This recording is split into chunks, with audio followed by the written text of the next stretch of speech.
जैसे आप कहते हैं कि माता पिता की सेवा करनी चाहिए, पर कर्तव्य है, बट कभी उनकी मानसिकता और इनकी मानसिकता दोनों में विलग हो जाता है, तो वो इनको घर से निकाल दिए। किनको? ये पति पत्नी को घर से निकाल दिए, कह रहे हम आपकी सेवा स्वीकार नहीं करेंगे। इस परिस्थिति में क्या वो ऐसे राजी रहे कि कभी जरूरत पड़ेगा कि हम। हाँ, वो हमें निकाल दिए हैं तो हम जाकर के जवान हैं, हम तब तक इंतजार करेंगे जब तक उन सुखपूर्वक वो रह रहे हैं। रहो आप, हम मेहनत कर लेंगे। आपने हमें जन्म दिया है, हम आपका अपमान नहीं करेंगे। वैसे तो जैसे बाबा की प्रॉपर्टी पर पिता का अधिकार हुआ, ऐसे पिता की प्रॉपर्टी पर पुत्र का स्वयमेव अधिकार है। पिता और माता को ऐसा नहीं करना चाहिए। तुम अपनी कमाई से रोक सकते हो, लेकिन तुम अपने बाबा की कमाई से नहीं रोक सकते हो। जो प्रॉपर्टी वो कुल परंपरागत संतान को ही प्राप्त होती है। अब वो कहां जाए अपनी बहू को लेकर के, अगर नौकरी करे जाकर के किसी भी तरह, तो तुरंत थोड़ी हर व्यवस्था हो जाती है। उसके लिए भी कुछ अर्थव्यवस्था चाहिए। तुम निकाल दिए, तुम्हारा बेटा है, तो भारी मूर्खता है।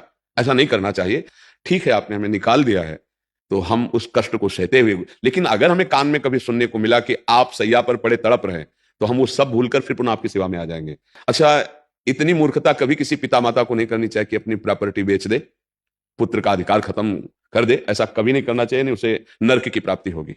अगर ऐसा, उसने कोई गलत कार्य कर दिया है, फिर सिद्ध हाँ, हो रहा है इस तो फिर कोटि का अपराध साबित हो गया है कि अब आप हमारे घर में नहीं रह सकते। मान लो आप भाई होकर के बहन के साथ ऐसा व्यवहार कर नहीं रखेंगे, बाहर निकलो। वो बात अलग है कि कोई भारी महत अपराध कर दिया लड़के ने या ऐसा, तो बात अलग नहीं। ऐसे धर्म नहीं कहता कि आप बहू और बेटे को निकाल दो। इतना ऐसा नहीं, दुर्व्यवहार हो जाएगा।